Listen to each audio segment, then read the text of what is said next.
নবী নূহ আলাইহিস সালাম তিনি দ্বীনের দাওয়াত দিতেন, আল্লাহর একত্ববাদকে প্রচার করার কারণে নবী নূহ আলাইহিস সালামের কওমেরা নবী নূহকে হাতে পায়ে দড়ি বেঁধে ও ভাই জানিনা জঙ্গলের ভিতরে ফেলে দিয়ে আসতো, বাবা বস্তার ভিতরে করে নিয়ে সমুদ্রে ফেলে দিয়ে আসতো।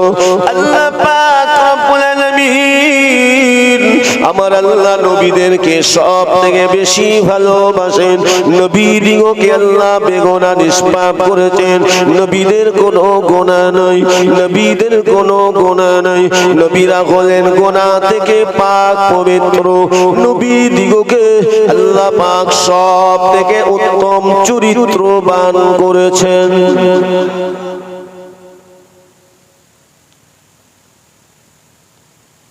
আল্লাহ পাক যাকে হেফাজত করেন তাকে কেউ মারতে পারে না। নূহ আলাইহিস সালাম জঙ্গলে ফেলে দিয়েছে, জঙ্গলের হিংস্র জন্তু জানোয়ার গুলো ছুটে এসে নূহ আলাইহিস সালাতু ওয়াস সালামকে সালাম দেয়। নূহ আলাইহিস সালাতু ওয়াস সালামের হাতে পায়ে দড়িগুলো খুলে দেন। জোরে বলো সুবহানাল্লাহ। আল্লাহ নবী নূহ আলাইহিস সালাম আবার জঙ্গল থেকে চলে আসেন। ও ভাইয়েরা, নবী নূহ আলাইহিস সালাম জঙ্গল থেকে চলে আসেন, জঙ্গল থেকে ফিরে এসে আবার আল্লাহ পাকের হুকুমে আল্লাহর একত্ববাদকে আবার প্রচার করেন, আল্লাহর একত্ববাদকে আবার প্রচার করেন। নবী নূহ আলাইহিস সালামের কওমেরা আল্লাহ নবী নূহ আলাইহিস সালামের উপরে আবার চরমত্ব আমান করে অত্যাচার করতে থাকে। হযরত নবী নূহ আলাইহিস সালাম সইতে না পেরে, সহ্য না করতে পেরে আল্লাহ পাকের দরবারে দোয়া করেছিলেন, বদদোয়ার জন্য তাদের গজবের দোয়া করেছিলেন, আল্লাহ পাকের দরবারে গজব চেয়েছিলেন। সেই নূহ আলাইহিস সালাম যে গজবের দোয়াটা চেয়েছিলেন আল্লাহ পাক আল্লাহ তাআলা সেই কথাটুকু আমার আল্লাহ কোরআনের মধ্যে জানিয়ে দিয়েছেন। ও ভাই জানেন, ও আমার মুরব্বি আব্বা জানেন, আল্লাহ পাক সব কিছু আমার আপনার নবীর কাছে আল্লাহ কোরআন দ্বারাই জানিয়ে দিয়েছেন। নূহ আলাইহিস সালামের সময় নূহ নবী কি গজবের দোয়া চেয়েছিলেন, নূহ আলাইহিস সালাতু ওয়াস সালামের সময় ও ভাই জানেন পৃথিবীটা কেমন অবস্থা হয়ে গেছিল, কেমন প্রলয় হয়ে গেছিল, আল্লাহর গজবে কিভাবে শেষ হয়ে গেছিল। ও ভাই জানেন আল্লাহ পাক সেটাও আমার আপনার নবীকে জানিয়ে দিয়েছেন। নবীকে জানিয়ে দিয়েছেন মানে আমার আপনার নবীর উম্মতরাও জেনে গিয়েছেন। জোরে বলুন সুবহানাল্লাহ। আল্লাহ নবী নূহ আলাইহিস সালাম সেদিন আল্লাহ পাকের দরবারে কি গজবের দোয়া চেয়েছিলেন আল্লাহ পাক কোরআন পাকের মধ্যে সেটা জানিয়ে দিয়েছেন। লা তাদার আলাল আরদি মিনাল কাফিরিনা দাইয়ারা। নবী নূহ আলাইহিস সালাম আল্লাহ পাকের দরবারে বলেছিলেন লা তাদার আলাল আরদি, আয় আল্লাহ এই পৃথিবীর জমিনে, আলাল আরদি এই পৃথিবীর জমিনে, আলাল আমার আল্লাহ পাকের দরবারে বললেন লা তাজার আলাল আরদি মিনাল কাফিরিনা দাইয়ারা। দাইয়ারা মানে শিশু বাচ্চা। আল্লাহ পাকের দরবারে বলেছিলেন আল্লাহ এই পৃথিবীর জমিনে একটি কাফের কেন, একটি কাফেরের বাচ্চা যেন না বেঁচে থাকে, এমন গজব আপনি দিন আল্লাহ পাক সেই গজবে যেন শেষ হয়ে যায়, ধ্বংস হয়ে যায়।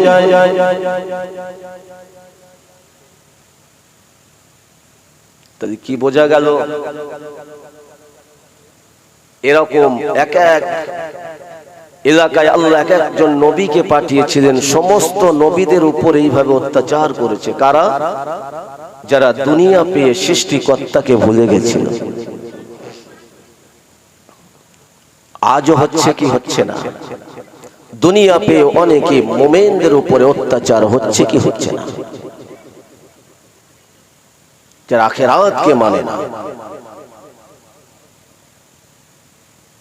নূহ নবী যে গজবের দোয়া চেয়েছিল এই গজবে সব শেষ হয়ে গেছিল। শুধুমাত্র নূহ আলাইহিস সালাতু ওয়াস সালামের কাছে যারা এসে আল্লাহর উপরে ঈমান এনেছিলেন এই 40 জনকে আমার আল্লাহ হেফাজত করেছিলেন। জোরে বলবেন না? মুসলমান ঘরের ছেলেরা, যুবকেরা, এক কথাই আল্লাহ পাক এই পৃথিবীর জমিনে আমার আল্লাহ পাক নবী আদম থেকে নিয়ে ঈসা নবী পর্যন্ত আল্লাহ পাক লক্ষাধিকের উপরে নবী রাসূল পয়গম্বর পাঠিয়ে দিয়েছিলেন।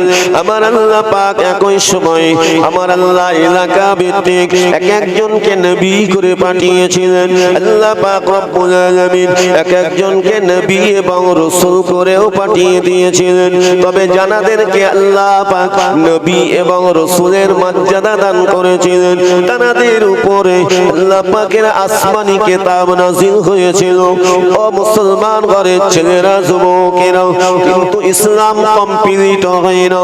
তাহলে কারে বুঝতে হবে বাবা, তখন দুনিয়ার জমিনে বেঈমান শয়তান ইবলিসের দলভুক্ত বেশি ছিল, ঠিক কি না? তাই আল্লাহ নবী দয়ার নবী নূর নবী জানিয়ে দিয়েছেন, আমার সাহাবীরা কেঁদো না, কেঁদো না, আমি রাসূলুল্লাহ জানিয়ে দিলাম, আমি নবী জানিয়ে দিলাম।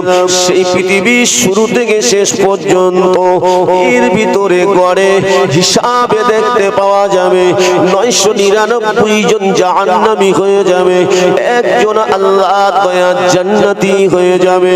তবে আমি রাসূলুল্লাহ বলছি, তোমাদের চিন্তা করার কোনো কারণ নাই, তোমাদের ভয় করার কোনো কারণ নাই। আল্লাহ পাক আমার কাছে যে কিতাবটাকে নাযিল করেছেন, আল্লাহ যে কোরআন আমার উপরে অবতীর্ণ হয়, এই কোরআনকে তোমরা যদি মজবুত করে ধরে রাখতে পারো, তোমরা যদি কোরআনকে মজবুত করে ধরে রেখে আমি রাসূলুল্লাহ সুন্নাত আদর্শকে যদি মজবুত করে ধরে রেখে পৃথিবীর জমিনে যদি চলতে পারো, আল্লাহকে যদি চিনতে পারো, আল্লাহ জিকির করতে করতে যদি বিদায় হতে পারো, কোনো ভয় নাই। আমি রাসূলুল্লাহ জানিয়ে দিলাম, আল্লাহ পাক তোমাদেরকে জান্নাতি হিসাবে কবুল করে নেবেন। সব সাহাবীরাই তো জান্নাতি, জোরে বলো সুবহানাল্লাহ, ঠিক না বল? যে সাহাবীদের সম্পর্কে আমার নবী বলেছেন আসহাবুকান নুজুম, যে আমার সাহাবীরা হলো তারকা নক্ষত্রের ন্যায়।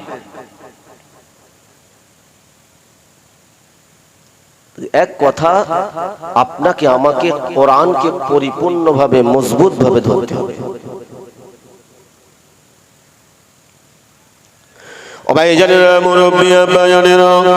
বোঝার চেষ্টা করবেন, ভুল বুঝে ঘরে যাবেন না। তাহলে এবার বলুন, এবার আপনারা বলুন, আল্লাহ পাক রব্বুল আলামিন আমার আপনার নবীকে পৃথিবীর জমিনে পাঠিয়ে দিলেন। আল্লাহ পাক রব্বুল আলামিন আমার আপনার নবীকে আখিরি পয়গম্বর করে পাঠিয়ে দিলেন। নবীকে এমন একটা সময় পাঠিয়ে দিলেন যে সময়টাকে বলা হতো আইয়ামে জাহিলিয়াতের যুগ, সব থেকে বর্বর যুগ, সব থেকে কঠিন যুগ। এমন কোন খারাপ কাজ ছিল না, ওই যুগে হতো না। ঠিক সেই সময় আল্লাহ আমার আপনার নবীকে পাঠিয়ে দিয়েছিলেন আল্লাহর একত্ববাদকে প্রচার করার জন্য।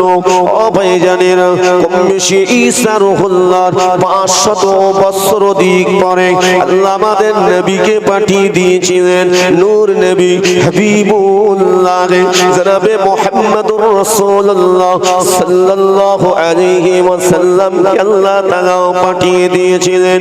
আল্লাহ নবী দয়ার নবী নূর নবী হাবিবুল্লাহ জনাবে মুহাম্মদুর রাসূলুল্লাহ সাল্লাল্লাহু আলাইহি ওয়াসাল্লাম নবীর উপরে যখন কোরআন অবতীর্ণ হতো, আল্লাহ নবী এই কোরআনের বাণীটা জগতের বুকে পৌঁছে দিতেন, জগতের জগতের বুকে পৌঁছে দিতেন।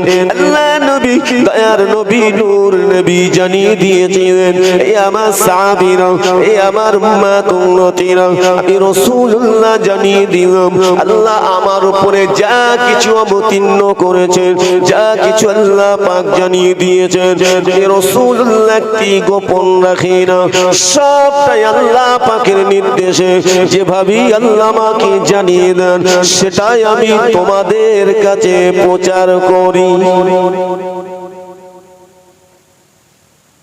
তোমাদের কাছে প্রচার করি। আজকে বলুন, আমরা তো মুসলমান, ঠিক কিনা? কিন্তু আমি আপনি যে মুসলমান বলে দাবি করি, কতটুকু মোমেন হতে পেরেছি, আপনার আমার ঈমানটা কতটুকু তাজা হয়েছে, এটা আমি আপনি কতটুকু বলতে পারবো? পারবো কি?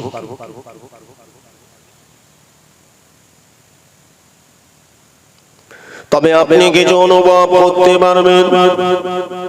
অনুভব নাকি বাবা? ও ভাইয়ানেরা, আল্লাহর কোরআন, যে কোরআন আল্লাহ দান করেছেন আমার নবীর ওসিলা নবীর উম্মত উম্মতিদের জন্য, এই কোরআন তেলাওয়াত, এই কোরআনের আদর্শ, এই কোরআনের মুহাব্বত যদি আপনার আমার ভিতরে পরিপূর্ণ হয়ে যায়, তাহলেই তো আপনার আমার ঈমানকে আল্লাহ তাজা করে দেবেন।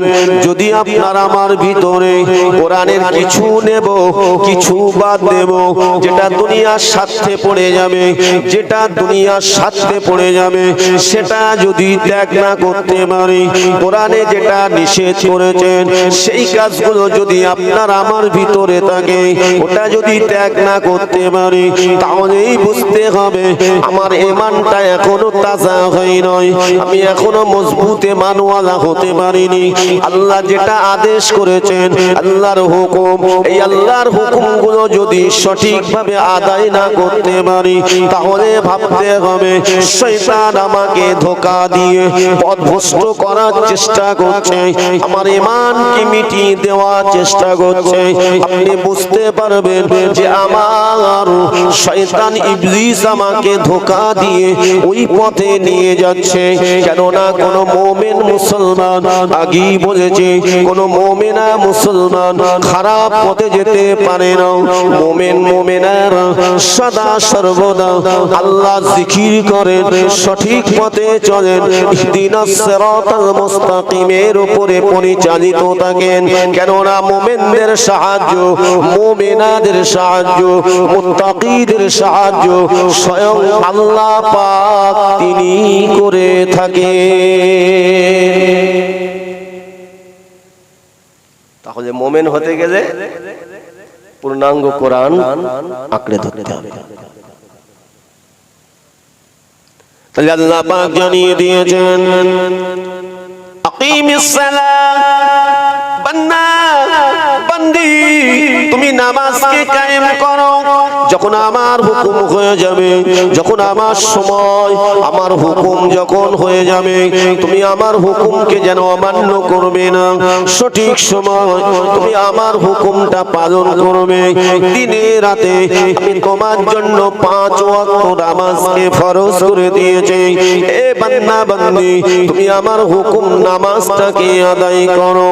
ও ভাইজানেরা, মসজিদে যখন আযান হয়, মুয়াজ্জিন সাহেব যখন আযান দেয়, মুয়াজ্জিন আযান দেয়, হাইয়া আলাস সালাত, মুয়াজ্জিন আযান দেয়, হাইয়া আলাস সালাত।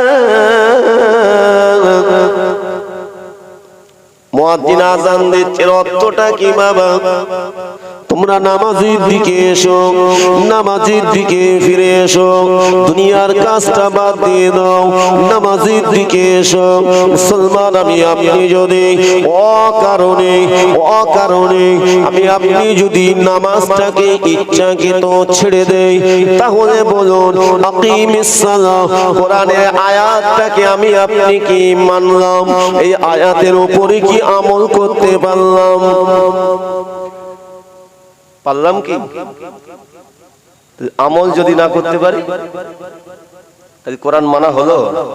কোরআনকে ভালোবাসি কিন্তু কোরআনের আদর্শ মানব না, হবে? আল্লাহ পাক জানিয়ে দিয়েছেন, আল্লাহ পাক জানিয়ে দিয়েছেন, আমার আল্লাহ পাক জানিয়ে দিয়েছেন, ইয়া আইয়ুহাল্লাযীনা আমানু, হে বিশ্বাসী ঈমানওয়ালা বান্দা বান্দীগণ, কুলু মিনাত তাইয়্যিবাত, পৃথিবীর জমিনে তোমরা হালাল খাদ্য অন্বেষণ করো, হালাল খাদ্য ভক্ষণ করো, হালাল বস্ত্র পরিধান করো, ওয়া'মালু সালিহান, তারপরে তোমরা নেক আমল করো। মুসলমান বলো, আমি আপনি যদি পরিপূর্ণ হালালের উপরে যদি চলতে না পারি, হালাল রাস্তায় যদি না চলতে পারি, ও ভাই জানেরা, তাহলে কি আমি আপনি সেই কোরআনের আয়াতের উপরে কি আমল করতে পারলাম? যদি আমল না করতে পারি তাহলে আমি আপনি পরিপূর্ণ মুমিন হতে পারবো না। আল্লাহ পাক রব্বুল আলামিন জানিয়ে দিয়েছেন, আহাল্লাল্লাহুল বাইআ ওয়া হারামার রিবা।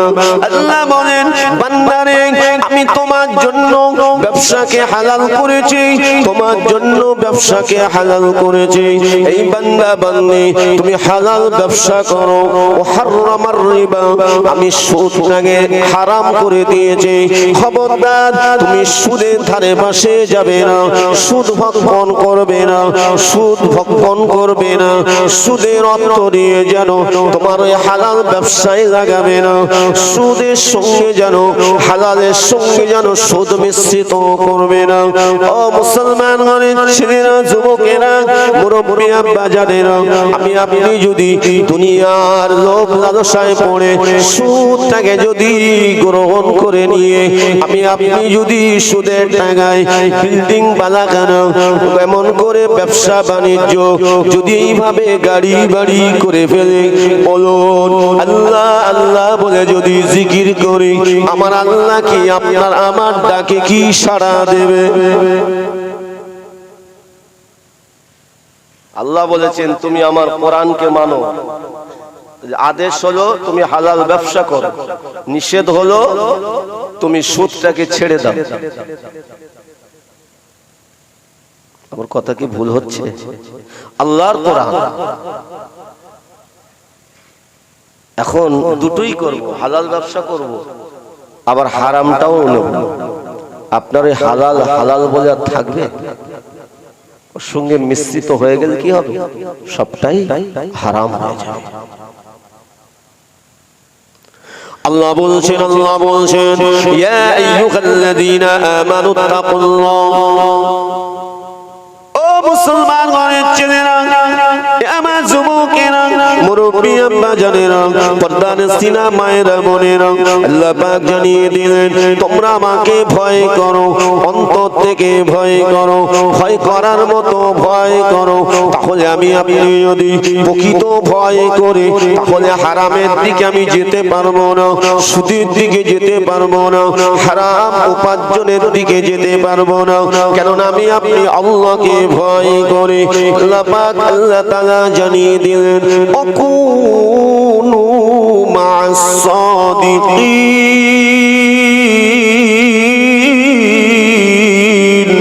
তোমরা সত্যবাদী হয়ে যাও, সত্যবাদীদের দলভুক্ত হয়ে যাও। এ মুসলমান ঘরের ছেলেরা, যুবকেরা, আল্লাহ বলছেন তোমরা আমাকে ভয় করো এবং সত্যবাদী হয়ে যাও, সত্যবাদীদের দলভুক্ত হয়ে যাও। কোরআনের আয়াত আপনাকে মানতে হবে। আমি আপনি যদি না মেনে চলে, তাহলে কোরআন কি মানা হলো? পূর্ণাঙ্গ কোরআন মানা হলো না, তাহলে আমি আপনি পরিপূর্ণ মুমিন হতে পারবো না।